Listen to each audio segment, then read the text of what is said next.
Welcome to Geopolitics Demystified. I'm S.L. Canthan. This is our second interview of the podcast series, and we are very pleased to have a fascinating guest, a geopolitical commentator from the beautiful country of Syria and now living in Europe, Kevork Almatian. He has a YouTube channel, a Syriana analysis, where he does live streaming of thoughtful discussions you won't find in mainstream media. We'll talk about the Middle East today.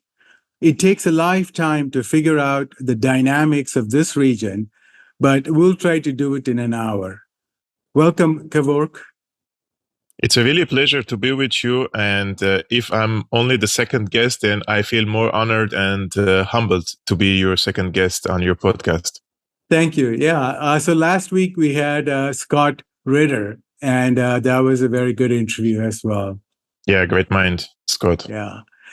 So, well, you are from the Middle East. That's in the middle of a catastrophic war and real-time genocide. But now you live in Europe, which is also pushing the boundaries of World War III. What better way to master geopolitics? So, my first question is, do you think that these two wars are linked somehow? Like, was this a way for the US to stop or slow down the emerging multipolar world? Like maybe they're thinking, let's destabilize Russia and then do a few regime changes in the Middle East, and then we can take on China. I feel so lucky that I was born and raised in Syria and lived war, destruction, and conflicts in the region, in Iraq, in Lebanon, in Palestine. And then you come to Europe and the European officials decide that now it's time to fight against Russia. Now we have to fight them, and now we have to send more money and weapons to Ukraine. And unfortunately, this will backfire in Europe. And I live in Europe, and I want for Europe to be peaceful and prosperous. But every policy action has a consequence, and this will backfire on Europe negatively, in my opinion. However, if we take one step back, and because your question was, are there any links between these conflicts? I would say definitely. Definitely there are links, because the United States is an empire. It's not, for example, a Roman Empire or an Islamic empire with clear borders, and it's not. We're not living in the 1940s or, let's say, the first millennium. This is a different type of empire, and it has different shapes and forms, and it has a different hegemonic tools in order to exert its hegemonic power around the world and stay in this hegemonic power place, one of which is the US dollar. And the others are to control the flow of the energy resources or limit the flow of the energy resources, and the others are divide and conquer, turn neighbors against each other, sell weapons, and make profits. So there are different shapes for the United States to keep its hegemonic status. Now, Syria is very important for them for multiple reasons. The first reason is Syria geographically, if you see from the times of the Mongols to the Romans to the Islamic conquerors, everyone, they wanted to conquer Syria, and especially the parts that are on the coast, linking Turkey, current Syria, Palestine, into Egypt. And these ring countries, if you have an access for it, then you have an access to Europe, you have an access to Anatolia, you have an access to the Middle East, you have an access to North Africa, and even from North Africa to the Saharan countries, right? So it's very important, geopolitically speaking, for them. And all the emperors in the past were not stupid just to occupy Syria. They knew the importance, geographic importance of Syria. But in 2011, the Americans wanted to conquer Syria indirectly through their proxies, like they did in other countries. Because Syria, as I mentioned, its geographical importance, but also because it represents the last Arabic country that stands between Israel and the ethnic cleansing of the Palestinians in Palestine. And how? Because the Syrian Arab Army has an ideological belief that they have to support the Palestinian resistance groups against the Israeli occupation forces, and they have given them weapons, they have given them training, and they have given them military knowledge, and those are very important. And many of the weapons that Syria bought from Russia, by the way, they ended up in the hands of Hezbollah, for example. And Hezbollah then delivered them to Gaza through the tunnels under the ground.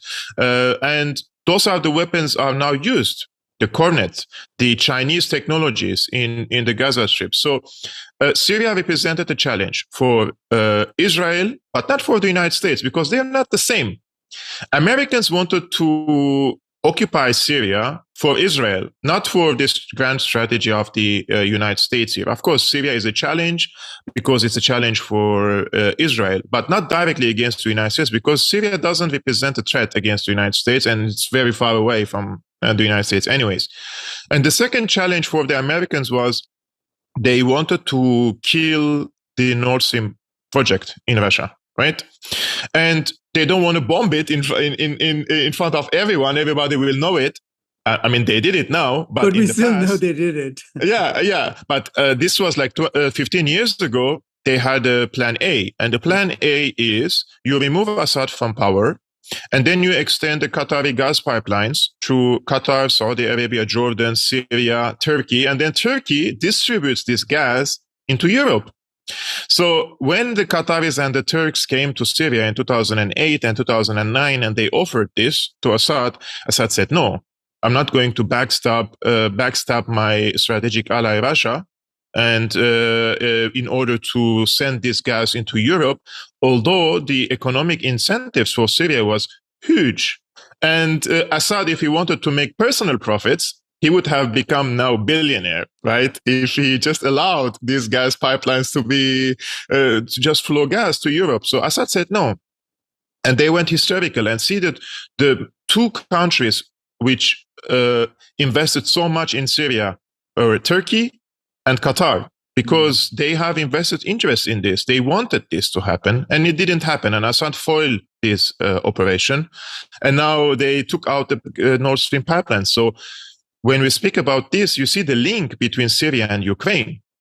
And in Ukraine, because one of the reasons why also Americans wanted to hit Assad, because the Mediterranean is also, Syria gave an access for the Russians to have a fleet on the Mediterranean. And between the Mediterranean and the Black Sea, the Russians always had this struggle, like they want to have a free access of fleet, because we have a sea power and a land power, and in geopolitical theories, and they don't want to lose this sea power. Therefore, in 2014, when the coup happened in Ukraine, the first thing that the new regime in Kiev wanted to do is to kick out the Russian forces from the Black Sea. So the Russians went and they took over the Crimea because it's very important for their fleet. And similarly in Syria, because it's very important for them to have an access in the Mediterranean and in the Black Sea. So see, the Russians also had an invested interest to come to Syria and protect their interests there. Those are two reasons that I mentioned, but one also extra reason, the Iranians, Qasem Soleimani, who was assassinated by Trump in Iraq, the former head of Al-Quds Force in the Islamic Revolutionary Guards Corps, he went in 2015 to Russia, and he had a very long meeting with President Putin, like for many hours, and with maps and with the intelligence information that Iran had. The Iranians told the Russian side that if Syria falls, the Americans have a plan to bring this so-called jihadi scene in Syria and move it into Central Asia on the southern belt of Russia. So they're going to have similar jihadi scenes in Tajikistan, in Turkmenistan, in Kazakhstan, in all these countries, so that Russia cannot have an access to Afghanistan, to Pakistan, and also to the Pacific. So this was all geopolitical calculations from the Russian side and from the Iranian side. And the Iranians told the Russians that if you don't intervene now, this was in 2015, this is what's going to happen next. And they showed their intel to the Russians. And the Russians were already part of the conflict, supporting the Syrian army with ammunition and weapon, but directly intervening in this scene was a major decision because it's a big, big adventure for the Russians. They didn't want to go into war, but they had, in my opinion, no choice but to go to war and destroy the ISIS, al-Nusra, and all these terrorist groups in Syria.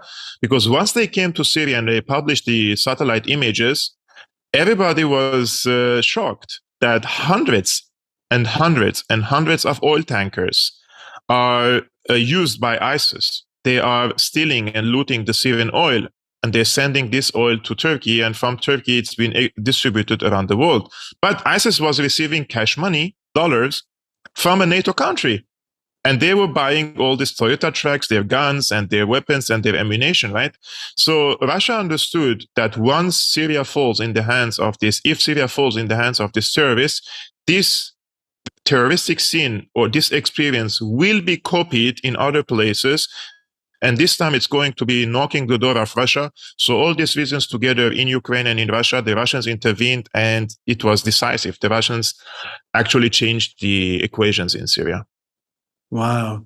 Yeah. And if we go back to the 1990s, that's exactly what the US did. You know, they moved all these jihadists to Chechnya and to Dagestan, and they were blowing up the Russian pipelines. And the US, they tried to reinvent the Afghan war in Chechnya.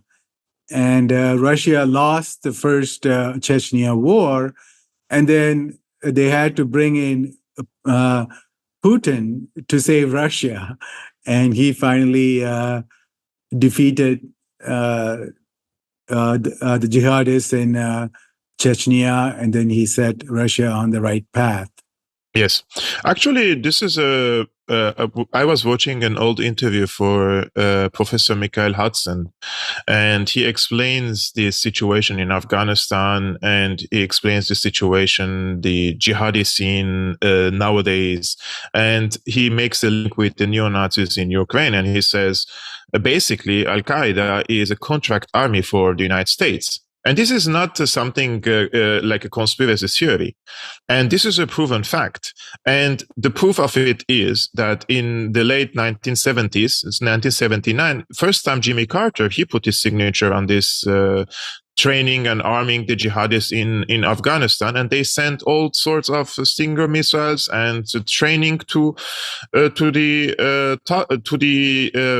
Islamists in Afghanistan. But this was also carried out by the Pakistani intelligence and also the Saudi intelligence, right? Now, in 2024, Saudis are not interested in this. They don't want to support this jihadi scene around the world. They have their own economic vision. They want to build their own country and invest in their own country. And now the Chinese came and said, if you want to really stabilize your country, I can also make peace with Iran. So let's deal among each other. And the Chinese succeeded in striking a security and diplomatic deal between the Saudis and the Iranians. And this is good news for the region, which lived endless wars because the Saudis were instrumental in the US divide and conquer strategy.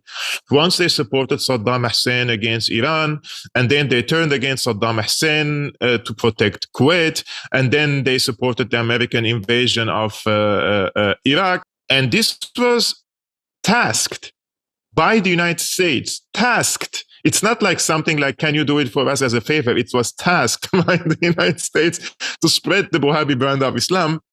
Because after the fall of the Soviet Union, they need also a new boogeyman to create a new enemy so that they can invade other countries. And now the boogeyman was the radical Islam, which on the highest level of these radical groups, they are collaborating with the CIA, they are collaborating with the Saudi intelligence, with the Qatari intelligence, etc., etc.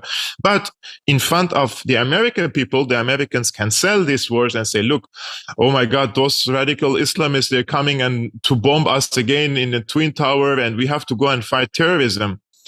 That's why they sent troops to Syria to fight terrorism. Right? And now they occupy the oil fields of Syria and the wheat fields of Syria, and they block the trade routes of Syria, and they just trying to divide Syria on different lines. So this is how the American empire operates, and this is very evil. And I don't make these statements like for media consumption, but the way the Americans think to continue in their hegemonic status, it's evil. They do not accept the fact that other countries can rise. That's why they want to strangle, or they want to try to block China's free access to the maritime trade routes to Taiwan. And they have all these military bases in Far East Asia, and they want to divide and slice Europe into half in Ukraine, so that the Russians would not have a trade relationship and technological and energy relationship with Germany. So both sides do not rise, even on the expense of their own allies in Europe. And in the Middle East, you see, it's all these wars are a result of the American policy. Therefore, I truly see that the Russian offensive in Ukraine has emboldened the global South countries, because they found that NATO is not the invincible army that they thought it is, and they could be defeated. And similarly, what's happening in Gaza, people woke up to the fact that Israel is not an invincible army as they try to portray themselves. They could be defeated and they could suffer huge losses. And this is happening in front of our eyes every day. Israel is killing civilians. That's not a military victory. But you see the footage coming from Gaza, how their soldiers get sniped and their tanks are destroyed, mostly are military targets, right? And just for a comparison, in 1967, Israel occupied the West Bank, the Golan Heights, Gaza, and the Egyptian Sinai in 6 days. 6 days. It's been 7 months in Gaza, and they cannot defeat Hamas. And for context, guys, Hamas is it's not strong. You think like a very strong military power, no. But they are fighting with a different strategy against the Israeli forces, and the Israelis cannot really fight in the tunnels, in the underground, and the guerrilla warfare and street fights, and there's so many other components. So imagine what would happen if a war erupts with Hezbollah. Hezbollah can face like a man-to-man fight. Israelis have no chance against the Hezbollah. So what did Hezbollah do in this regard? They said, okay, so what's the strength of my enemy? They can destroy my country. So I should have the capacity to destroy his country. Now Hezbollah says, look, we don't have a balance of power between us, but there is a balance of terror. If you destroy my cities, I destroy your cities. I have the capacity. But in your case, if your cities are destroyed, all these dual citizenship holders and second passport holders, who's going to stay? The Lebanese. Even if they want to escape the country, they will not have a chance to escape the country, right? Even if, I'm saying. But somebody who is from Manhattan or from London or from Kiev or from Russia or from all around the world, and they came to Palestine and they have now an Israeli passport and they reestablish new lives on Palestinian territories, they have a second option, which is their first option, which the countries that they came from. And I'm not calling for the destruction of Israel. I'm just saying in a scenario, if something like this happens, then people put yourself in their shoes. If you have an American passport, you will ask your American embassy to evacuate you, right? And the same thing goes for other European countries. And this is something, in my opinion, the Israelis know, and the enemies of Israel know, and they're using this as a weapon against Israel. And nowadays, 200,000 Israelis have evacuated northern settlements in Israel because of the Hezbollah attacks, and they have nowhere to go. And so many of them, because the Israeli government cannot even give them enough housings, so many of them have chosen to go back to their own original countries. So Hezbollah changed the equation in the north. And Hamas changed the equation in the south, that all these enclaves around their positions are unsafe for the settlers. Therefore, the Israeli side, because one of the pillars of Israel is deterrence, if you hit me one bullet, I hit 100 bullets against you. But this is not working now, because they're just killing people, as I mentioned, in Gaza, and the public opinion is just turning against them more and more and more. So they lost deterrence with small non-state actors. They lost deterrence now with Iran, with these ballistic missile attacks against them. And they're losing the public opinion. The only thing that the Israeli government stands on is, at the moment, foreign support. American military support, German military support, British military support, intelligence. These powers are the only ones who can keep Israel functioning at the moment. And those are the powers who came in to save Israel when the missile attacks happened from Iran. Many major powers intervened to protect Israel, including Jordan, by the way. Crazy. Just wow. Yeah. So, what do you think is going to happen? Are the people of Gaza, will they be able to go back to their homes that were, destroyed over the last 7 months? Or so is this like the final solution from the Israeli point of view? Because if we look back over the last 15 years or so, the Israelis would just bomb Gaza for a few days or a few weeks, maybe a month at the most, and then it would be back to square one. Mhm. But now it seems like they want something very definite, and they want a perpetual a final solution, or like an answer. And the Israeli public are also very much in support of this bombing, Yes. which is quite shocking. Yeah. As the Jewish American Norman Finkelstein, he said that Israel is a satanic state because of all this the murder and the genocide and the slaughter that is happening. At the same time, 90 to 95% of the public support this. So, where do you think we will be, like, say, 7 months from now? Oh wow, that's a very big question, and I think it all depends on the continuation of the resistance against Israel. Look, in Gaza, if Israel wants to win this war, and what I mean by winning, which means expelling the 2.2 million Palestinians to the Sinai. This is the declared goal. Ethnic cleansing of the Palestinians from Gaza to Sinai, and then they want to distribute them to European countries. They take the educated ones from them, and the rest they keep them in tents in the Sinai. And this is a very dangerous scenario, because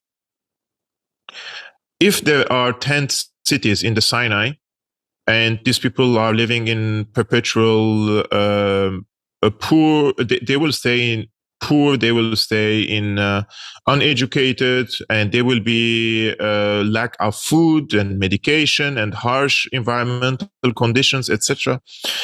I mean, if I was born in that place, in the Sinai, or I was 10 years old or 15 years old or even 18 years old, and I'm being kicked out of my land, and I go to the Sinai in poverty and without education and without proper medical care and all these basic necessities, the only option that I would see available for me is to fight back.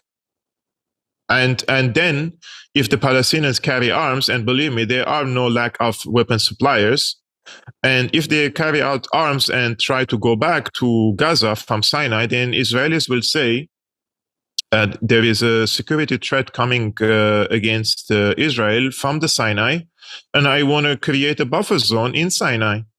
And the Israelis occupied once the Sinai in 1967 war till 1975, 1976. So there is a precedent for that. And I think that's what the Israelis are thinking, to create another buffer zone then in the Sinai. And this is the what is called the what do they call, the bigger Israel or the grand Israel? The greater Israel. Greater Israel, right? From the Euphrates to the Nile. And this is not like it's open discussion. There are Israeli officials stand in front of a map that shows the greater Israel from the Nile to the Euphrates. And this also raises the question then, who is actually behind the war in Syria? Were they the Americans, or were they the Israelis and the Zionists to kick out Assad from power, to create a puppet government, or to create the terroristic hub in Syria, so that the Americans would have the justification to intervene and occupy the country, right? And see how the Israeli theorists or the Zionist theorists talk about the greater Israel. They say that the borders will be from the Nile to the Euphrates. And they say, and this is according to them, on the eastern side of the eastern shore of the Euphrates, it's going to be Kurdistan, they say. They're going to be our Kurdish friends and Kurdish allies. And who the Americans support at the current moment on the eastern shore of the Euphrates? The Kurdish militias, right? And who occupy the eastern shore of the Euphrates? The Kurdish militias. And they're trying to create a small Kurdistan there. They call it a Rojava. So think about it.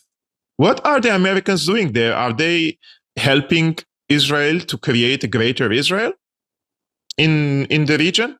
Why would they occupy eastern Syria, just this particular place where the Israelis say this is going to be our borders with the Kurds, and then give all the weapons and support to the Kurds and create a 60,000 manpower army in the east? So we have to ask these questions. And I think the Egyptians know this, although they are an American ally, but they know what could happen next if they allow the influx of the Palestinians. One, they could be targeted by Israel in the, let's say, in the future. And two, many of the rural areas in Egypt, they are sympathetic with the Muslim Brotherhood. And Hamas is a Muslim Brotherhood. So they will see this as a personal or an ideological thing for them. So this could be very dangerous for Egypt. So I don't think that Israelis will manage to kick out the Palestinians from Gaza. Many Palestinians are leaving Gaza, those who have money, and they're bribing the Egyptian security forces 6,000 per head to come to Egypt, but then they are leaving to Europe. They are receiving refugee status by different European countries.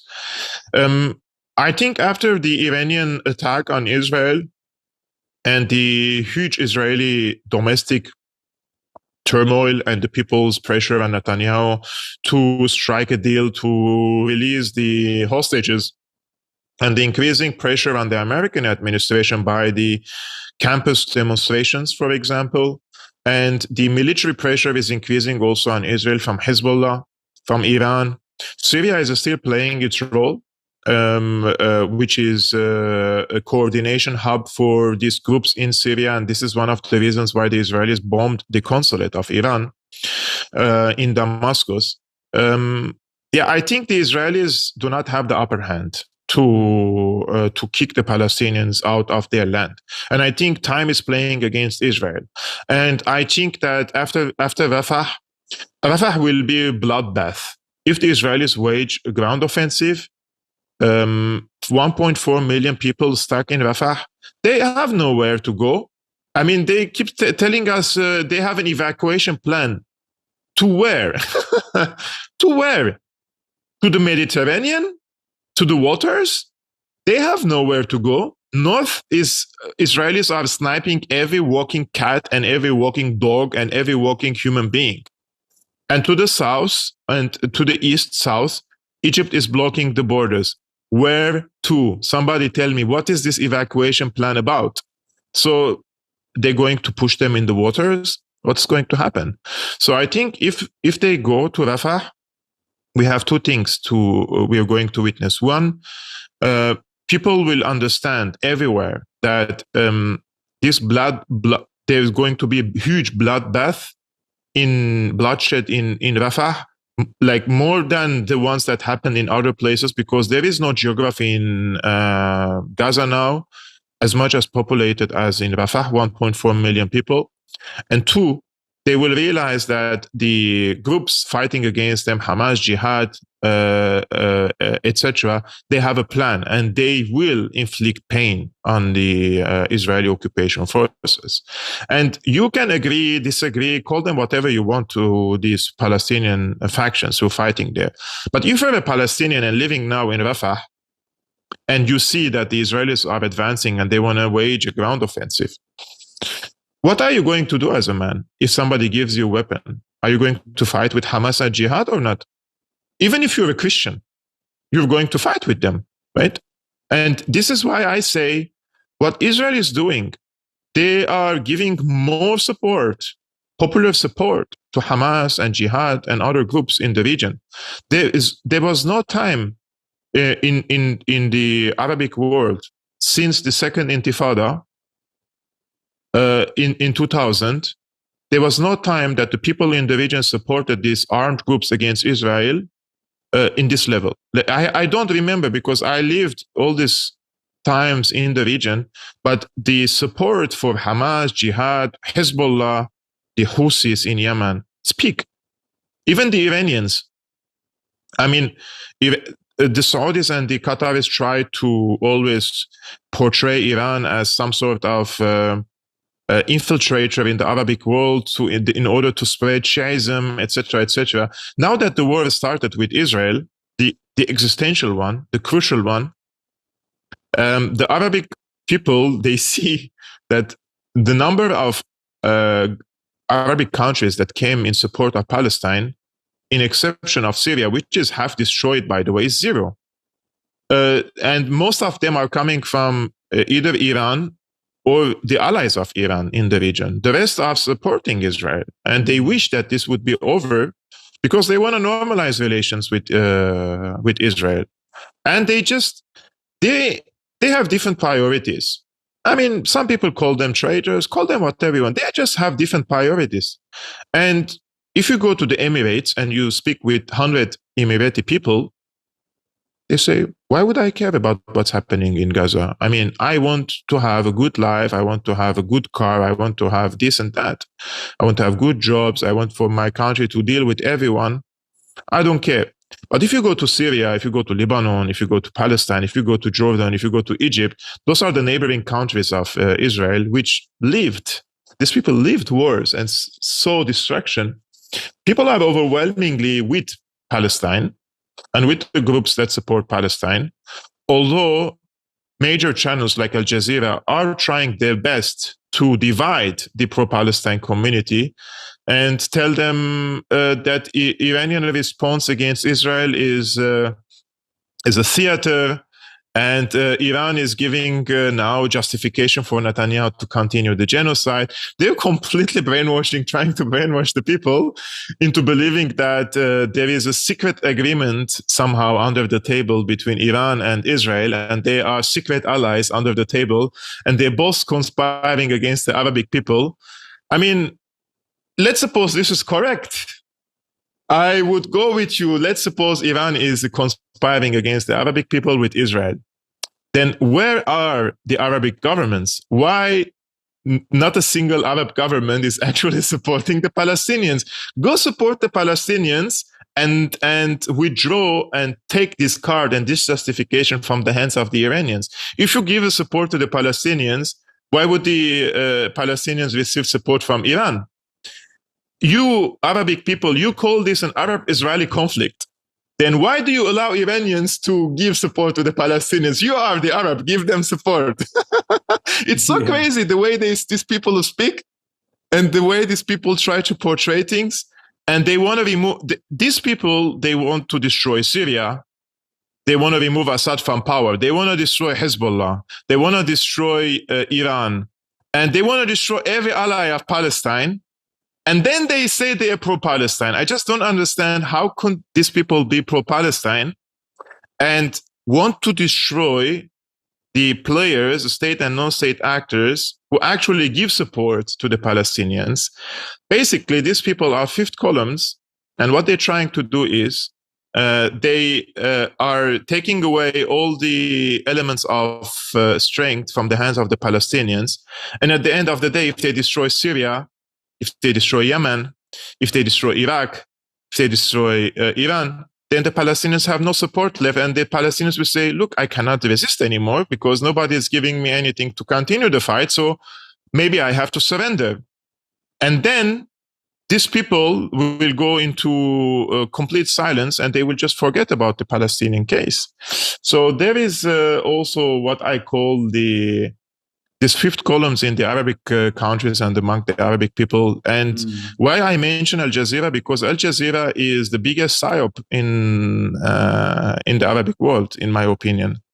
They have brainwashed millions and millions and millions of Arabic people into believing this narrative that I just explained to you. The night that Israel was attacked by Iran, I turned on Al Jazeera Arabic, and they have their military expert, and he was saying that this is a tacit agreement between Israel and Iran, and both are allies under the table. And he says that Netanyahu was under huge pressure, international pressure, because of the massacres he was committing. And then once Iran attacked Israel, now all the lights are on Netanyahu as a victim, instead of him being the genocider or the committer of these crimes.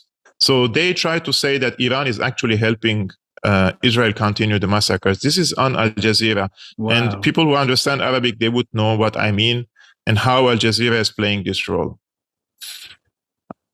Oh, that's quite unbelievable. Yeah. Okay. Yeah. And it's also very disappointing because as we talked about the greater the Israel, that's the plan, you know.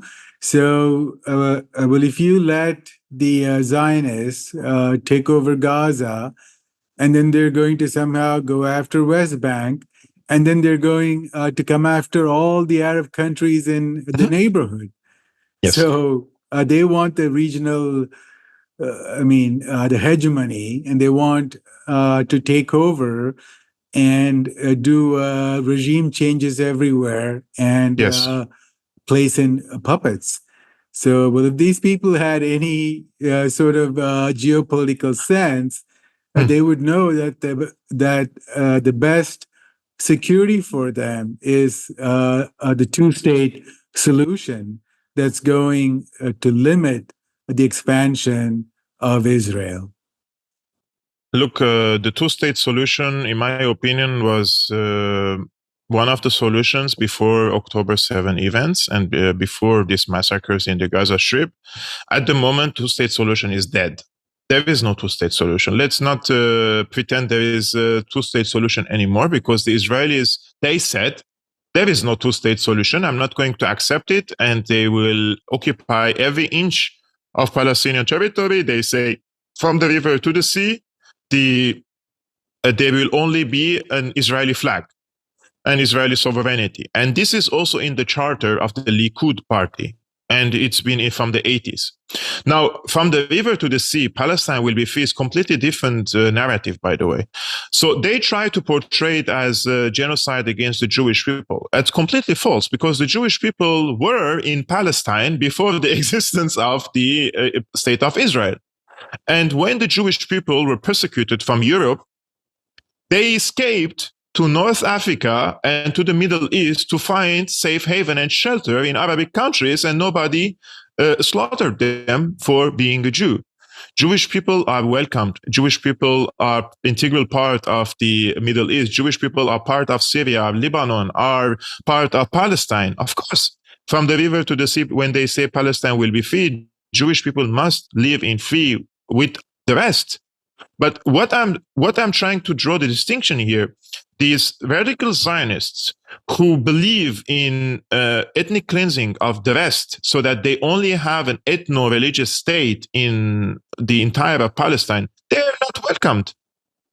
If you are born in, I don't know, in the United States or in Ukraine or in Poland or in Germany, and you think you are entitled more into territory and the land and the house in Palestine, more than the Palestinian whose grandfather and grandmother was kicked out from Palestine only 60, 70 years ago, or even less after the 1967 war, you're delusional. You are delusional. If you think that you can just come and have a piece of land on the farm of other people, you're delusional. And if you think that the Palestinians will accept that, you're again delusional. And unfortunately speaking now, because Israel says that it represents every Jew around the world and it is a Jewish state, so it is committing crimes in Gaza in the name of the Jewish people. And this is very, very dangerous. And this is, in my opinion, increases anti-Semitism also. Of course, they're anti-Semites, regardless. They're people who just hate the Jewish people because they're Jewish people. But this is also increasing the negative sentiments against the Jewish people because Israeli government says that it represents the Jewish people and it is doing in the name of the Jewish people. And then you have these radical Zionists in Israel, you mentioned 90%. This is a huge percentage of people support what's happening there. So I'm not I'm very realistic, you know. And if Israel crumbles, and that is not a scenario that I'm preaching, that's a realistic scenario because, as I mentioned, Israel is based on deterrence, which is its military power. Now it lost it, and it doesn't have anything to deter its enemies except for nuclear weapons. So if Iran goes nuclear, it's a tit for tat. It's done for Israel, right? It's lost its deterrence in Israel. It's lost its capacity to provide a safe haven and shelter for every Jew around the world, because Israel is no more a safe haven for the Jewish people. Jewish people are safer in Syria and in Lebanon at the current moment than in Israel. And the third is the foreign support. So if the United States receives, and it is going to happen in Ukraine, a major humiliating defeat, strategic defeat, this is going to reflect badly on Israel. The United States will have to recalculate its priorities. And there is no empire that can stay for 100, 200, 300, 400 years in the peak of power. There is none. History is just in front of us. It's an open book for us to learn. But for the American empire, and I said this in a previous podcast, the Americans couldn't use the opportunity to exploit this status of being a hegemon and continue to stay hegemon for a longer time. They didn't use their expansion around the world to bring benefit to their own people. They just benefited themselves. The people who are going to these wars, the military industrial complex, the bankers, and the people who have this invested interest in these wars. But the people didn't bear the fruits of these wars around the world. Therefore, since the fall of the Soviet Union, which is now we have 20, 30 years for 25 years of the United States being on the peak of its empire strength. And already the United States is a shrinking power now. And already the United States is printing money. And this is, by the way, I think it's the fourth stage of any circle of an empire, and 2 stages more left. You know, they are already on a shrinking mode. And the only thing that they have in their hands is printing money, but they cannot print money forever. When the Chinese strike, they link their currency to gold, which is, you see why the Chinese are buying tons of gold every day. You understand what is expected in the future.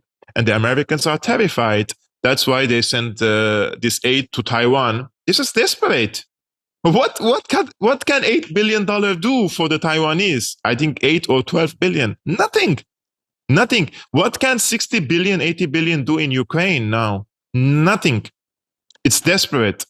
And it's best for the United States to to be part of the international community as a normal, sane nation with China, with Russia, with Brazil, with South Africa, with India, with the rest of the world, and for mutual benefit of everyone. But they cannot do that. They accuse their enemies of being ideologues. They are the biggest ideologues in the world. And they are so arrogant. And I despise their style. I meet with mainstream American journalists. They send me, by the way, emails to my business account. They hate me with passion, but secretly they send me emails. Oh, I'm visiting Berlin. Maybe we drink a coffee together. And I say, okay, but this is out of, you cannot record it. You cannot publish it. We can just chat. And when I meet these people, and many of them come and visit Berlin and they want to meet me, because they want to know why I have this position. And they say, oh, why do you support Assad? And I say, who said I support Assad? If Syria had a president whose name was George, whose name was Ali, whose name was Muhammad, whose name was whatever, I would have asked him to carry out his constitutional duties and protect my country. And that's what I expect from Assad. I don't support him.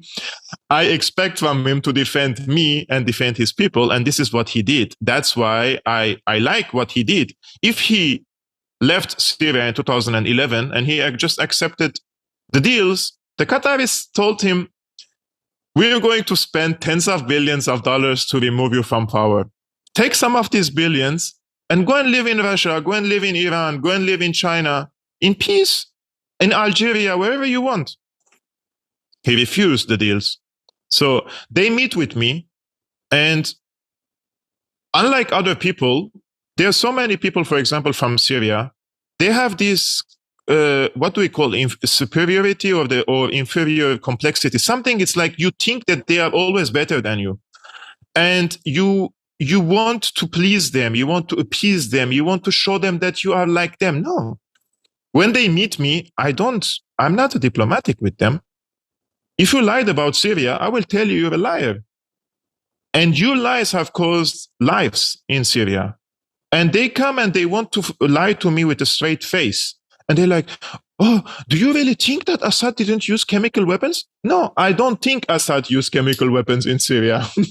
We all know that he did not. Yeah. Why do you think that, why do you treat me like I'm a stupid person? You know that Assad didn't use chemical weapons in Syria and the evidence is there. But you are reporting otherwise because it is your job to keep the narrative. But when we are meeting in private, why are you treating me like I'm a stupid person? Why are you treating me like I'm like, oh, but they treat you like, oh, but Kevork, don't be a conspiracy theorist. Of course he used chemical weapons, Don't treat me like that. I know more about these cases than you do. And that's why they hate my guts. And many of them, they write shit about me after they see me. They are mainstream journalists, which I educated them on the map of control over Syria. I educated them face to face when I used to live in Beirut, and they spoke shit about me after that. That I'm a dumb and I'm a conspiracy theorist when I was educating them about what's happening in Syria. But back then I had a different approach. I didn't know there are two colors. I didn't have experience with mainstream media. This is 10 years ago. I thought that they're just people with goodwill. They don't have a goodwill. If you work as a war correspondent or a journalist in war zones and you work for a major mainstream media outlet, rest assured, you either under full control and you just want to keep your job, so you just do whatever they want you to do, or you're a bad person. There is no in between. You either want to keep your job and so just write whatever they want, or you are a person with bad intentions. And I don't differentiate between them. They are really doing a bad service to humanity. Yeah. I mean, these people They don't know journalism. They don't have the integrity. They don't even have the knowledge. So, like, if you ask one of this guy, what do you know about Syria? Like, can you Hmm. name 5 cities in Syria? Okay, they won't be able to name five No, cities. no. And if you ask, do you know the history? Do you know the economy? Do you know the various different types of people? So, how fast did the GDP grow under President Assad from 2000 to, say, 2011? Yeah, they In don't know. 2010, the New York Times, they listed the top 10 places to visit in the world. Yeah, And one of them was Damascus. yeah. Yeah. Syria had 7 million tourists in 2010, 1 year before the war. 7 million. Syria's population was 22 million. Out of 22, 7 million, there were 7 million tourists in Syria in 2010. The GDP was increasing exponentially in 2010. $1 was 50 Syrian lira. It was 48 Syrian lira. Now $1 is 15,000 Syrian lira. Um, uh, any person with half a brain, in 2010, my colleagues, my friends, those who were graduated freshly and they're working uh, uh, in different sectors, in companies, factories, in pharmaceutical industry, in banks, half a brain, you make $1,000 if you are half educated, right? $1,000 in Syria, it was a big money because Syria is a cheap country. And it's not like in the United States, those who are watching from other countries. $1,000 is a huge money.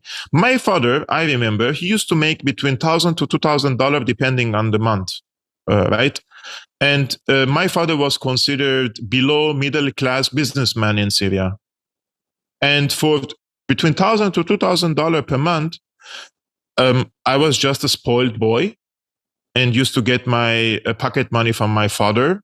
And then I have my father's car, which I used to drift every day and just waste the fuel. My brother is the same. We both studied in universities, which my father paid, and my mother's shopping and everything. And then we have food. And every year we had 2 weeks of vacation for 1,000 to 2,000 maximum. I'm saying of a salary of an income. So you do the math. It was very good life in Syria. And I don't think that any Syrian, except those who hate the country with their guts and they just want everything to be destroyed, there is no Syrian who would argue otherwise. Any Syrian who lived in Syria before that, like myself, it was a peaceful country. It was a beautiful country. It was a real multicultural country, Muslims with Christians, with Jews, with different school of thoughts. Nobody has, like, I studied in a university. My neighbors were in the dormitory. I don't even know what's their religion. I mean, if his name is Muhammad or Hassan, you would guess that he is the Muslim, but nobody knows who is what and who is who and why do you believe in Jesus or why do you believe in Muhammad? Nobody cares.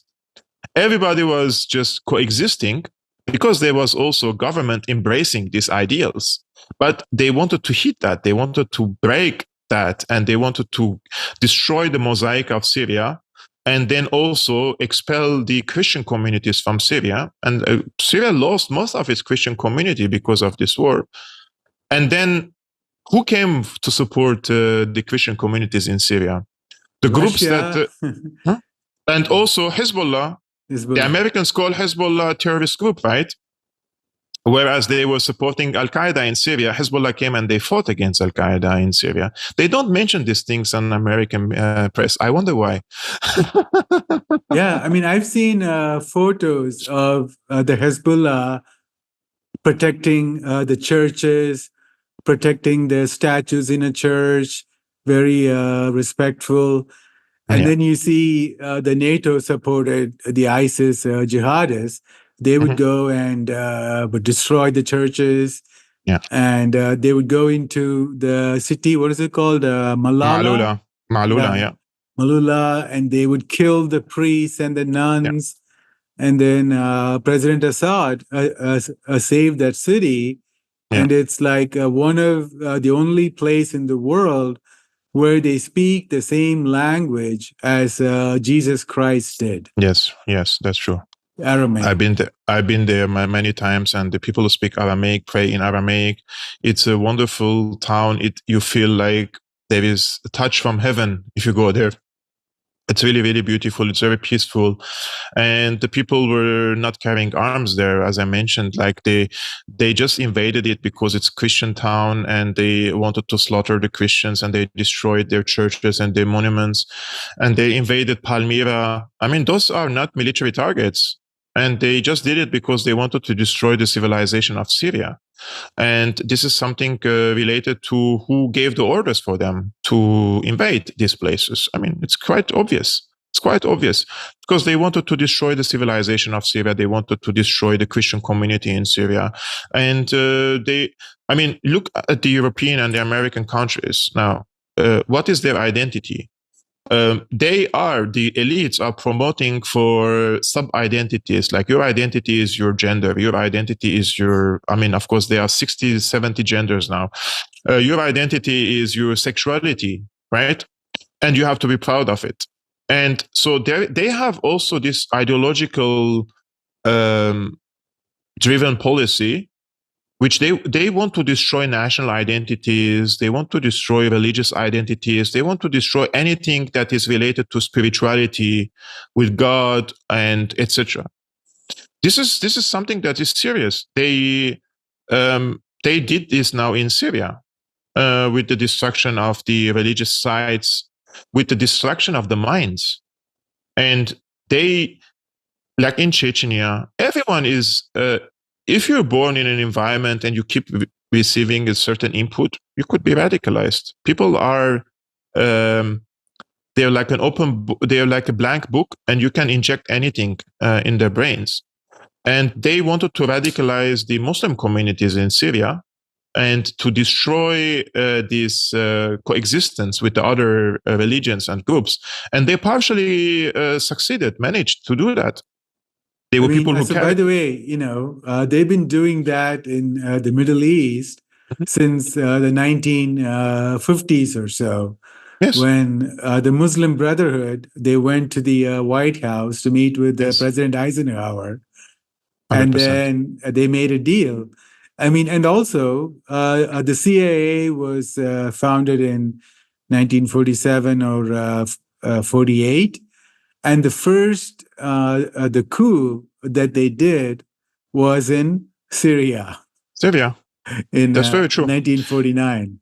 So the Muslim Brotherhood that you mentioned, they are the Trojan horse of the US and the MI6 in the region. And these Muslim Brotherhood groups, they're the ones who they were the warhead of this war in Syria in 2011. And previously, they also tried to coup Assad in the late 70s and the early 80s. And they tried to do the same thing with Jamal Abdel Nasser, right? So, and Qatar is a Muslim Brotherhood country. Al Jazeera is a Muslim Brotherhood TV channel. And Qatar, according to Joe Biden's recent designation in 2022, Qatar is considered, according to the US administration, is a major non-NATO ally of the United States. So you do the math. So do you really think that Al Jazeera, which is based in Doha and is funded by the Qatari royal family, is actually supporting the Palestinian cause? Or they're trying to cause divisions among the Arabic people? They are the Trojan horse. And I would assure you, what they did to Syria, Al Jazeera holds a very, very big responsibility for turning the people against each other, giving fatwas to kill civilians if you support Assad. This were all translated to English, thankfully, for the people to see. So, Yeah, I mean, so like I watched this one really, really horrible video. So like this was during, I don't know, 2016 or 2017. So this group, they, they're just talking to this guy, civilian, and they ask him, "So are you a Sunni or a Hmm. Shiite?" Hmm. And he says, "Shiite."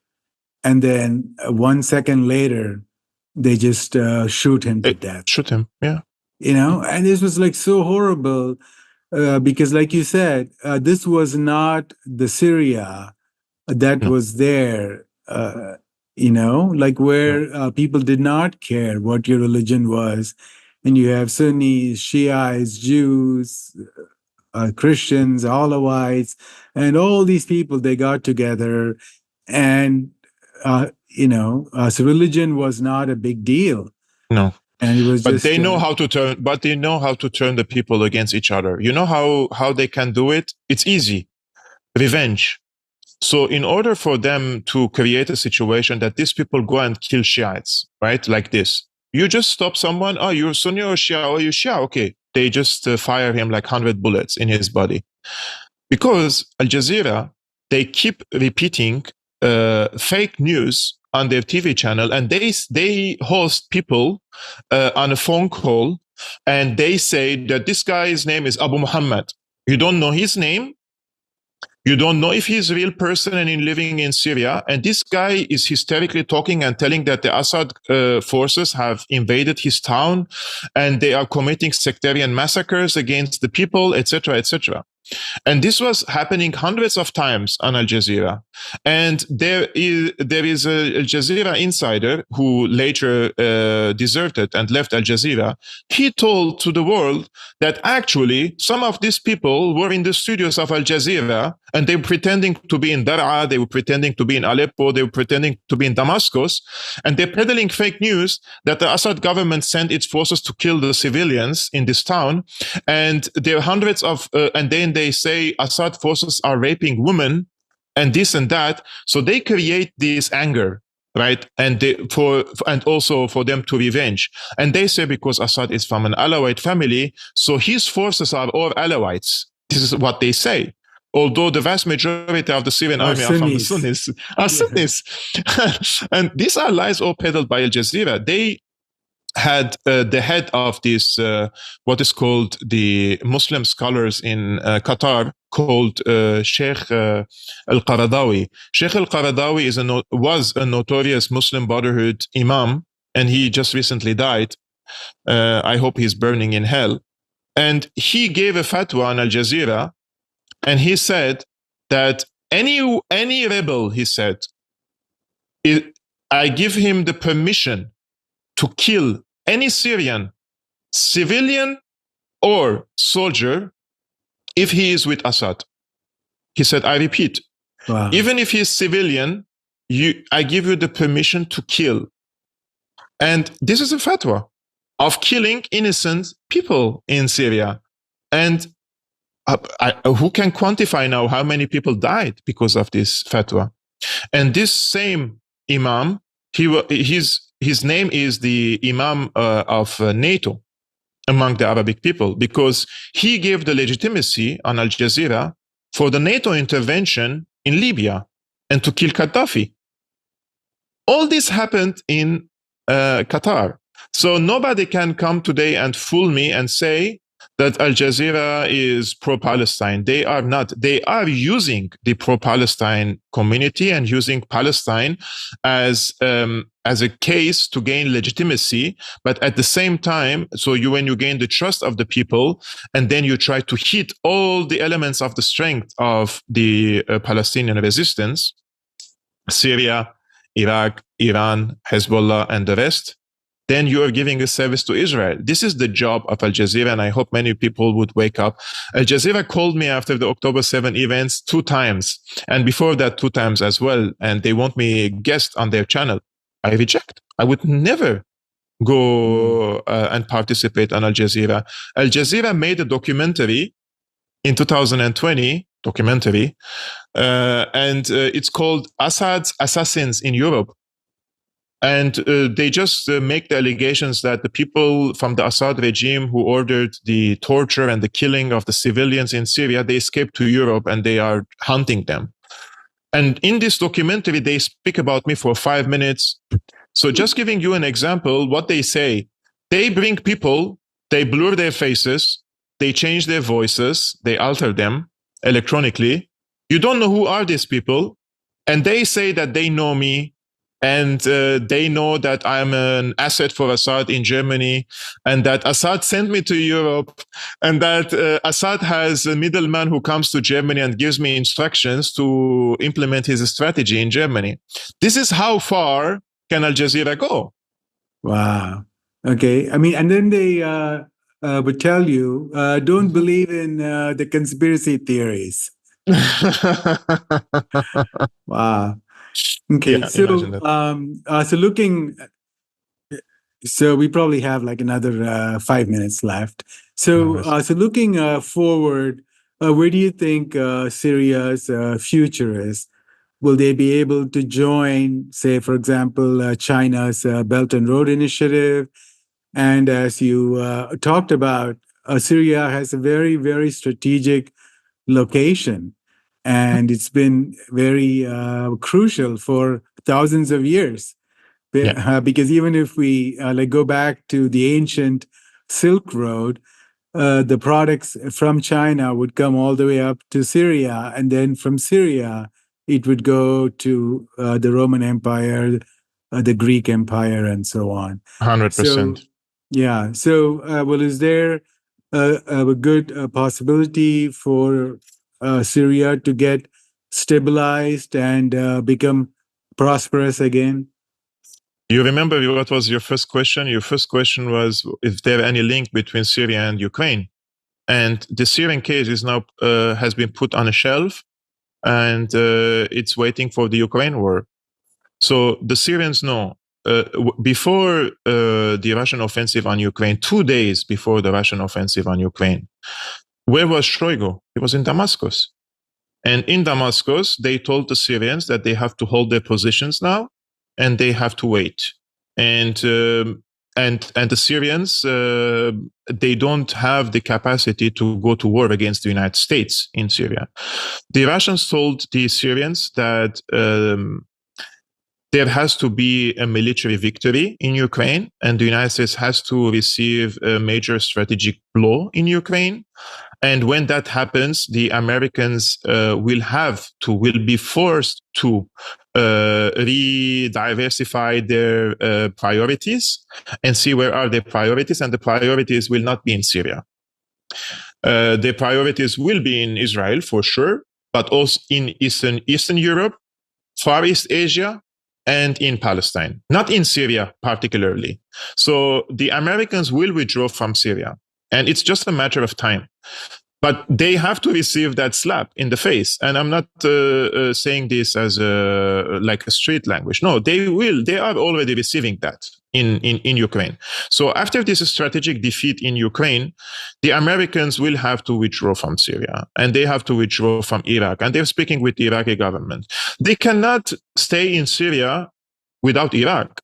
Their reinforcement is coming from Iraq. They will be just in as an island. So Americans don't have a future in Syria. It's best for the Kurdish people and the Kurdish militias to negotiate with Damascus for middle solution for them. No partition, no federalism, but probably more autonomy for them, cultural rights or education rights. I don't know what type of rights could be given to them. So this is what's going to happen next. Syrians have to sit and wait, unfortunately, because they are living in a very dire situation economically, waiting for this Ukraine conflict to be resolved. And after that, the Russians will come and speak with the Turks in Syria. But this all depends on the balance of power. So if the balance of power is in favor of Russia, then the Russians will be able to provide a better deal for the Syrians, because the Turks are occupying northern Syria. You have Idlib, you have the Americans. So Syrians are like finger crossing in in Damascus and waiting what's going to happen in Ukraine. But most importantly, also in Palestine. I think all the indications are there that the U.S. empire power is shrinking. So Syrians have adopted this strategic patience, just like the Iranians. and they have to wait for their turn to come and the right opportunity to rise. Other than that, unfortunately, they have to wait, and this is only going to happen on the expense of the people who are living in misery, living under sanctions, living just suffering to just secure one piece of bread per day. Very, very unfortunate. But they have no other solution but to wait now. Yeah. Okay. Unfortunately, yeah. I And, know that's not the most optimistic answer, but that's the realistic answer that I can give you. Yeah, yeah. And it's a sacrifice of a generation, because like you Yes. said, the American empire cannot last forever. No. They're just financially broke. They don't have the diplomatic, the influence, the soft power is just totally gone, or is going away very fast. Yes. And if you look at the technology, which is very key for like an empire, if you're falling behind in technology, there's no way you can maintain an empire. Yes. And like there were stories like the best drone company from the US, they sent thousands of drones to Ukraine. And then after 1 year, they found that those drones are not effective in the war, and they couldn't manage the Russian, the interference, and they did not fly as far as the marketing said it would, and the drones couldn't but come back. So like sometimes they would drop the bomb, and then the drones would just lose their way. So, what did the Ukrainian army do? They bought the DJI drones from China. So they cannot manufacture ammunition. And somebody like I think the Financial Times, they spoke with the CEO of Raytheon.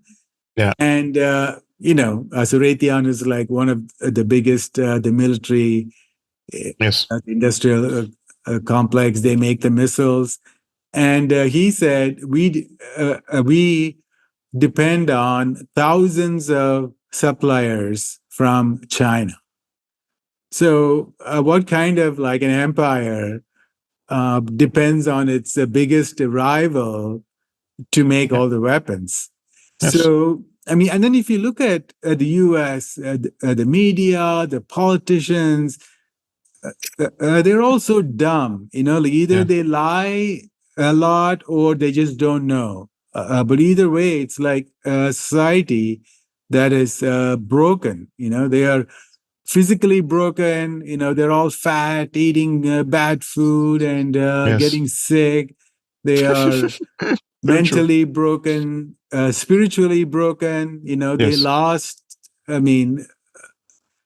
God and Jesus a long time ago, and it's very hedonistic, and so it doesn't have a bright future. So, like maybe with 10 years max, I would say. Yeah. Also, you mentioned this military equipment. Also, the other type of technologies. They are fear mongering now against Chinese cars, electronic cars here in Germany day and night. They criticize Hungary for giving Chinese companies the opportunity to invest and sell their PYD cars in, and they're saying, "Oh, we give you our Mercedes, our BMW." Excuse me, like it's like there is 10,000 euro difference between your car and the Chinese car. Yeah, and so I've seen like some videos of the interior of the Chinese electric cars, and amazing. They are just like so high tech. The way they park, the way they do self-driving, and all the little gadgets. Some cars have like a mini refrigerator in the car, Yeah, yeah. so you can Guys, put if your there is drink. any Chinese, if there is any Chinese listening to this podcast or Chinese from these car manufacturers, please, please, please, I need a fuel car. I cannot drive an electronic car. Make one version for people like us who love fuel and love to drive fast cars, or tracks like really chunky cars, like electronic cars are not for me. Like, I truly love you and I love your cars, but I need some fuel cars. So they still have both, last year, China made 30 million cars. Wow. And so out of that, about 10 million were the electric cars. So they're still making about nice, 20 million regular cars. So nice. I think you're safe. Yeah, good. That's very good to hear. My first car will be Chinese, just for you guys to know. Awesome. Thank you, Kevork, so much for your time. And thank you for your wisdom.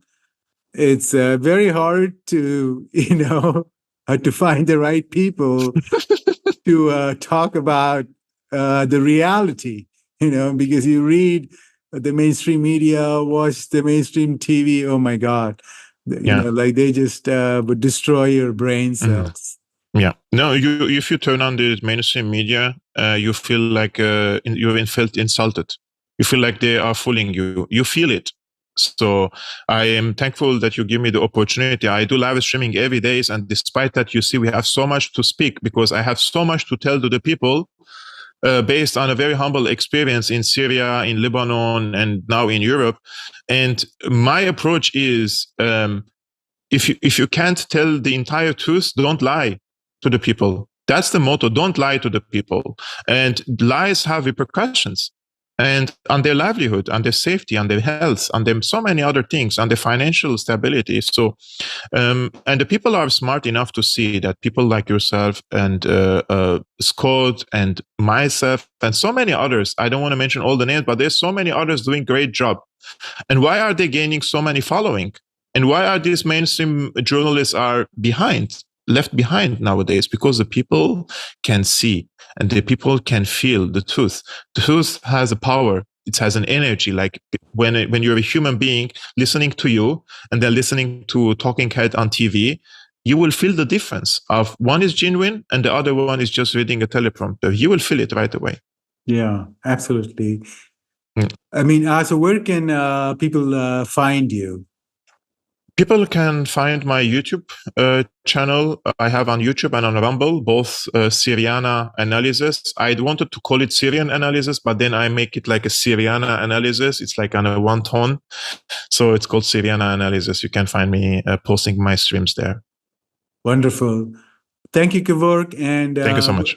We will add this information on the video we post. Thank you, everyone. Thank you. Bye now. Bye.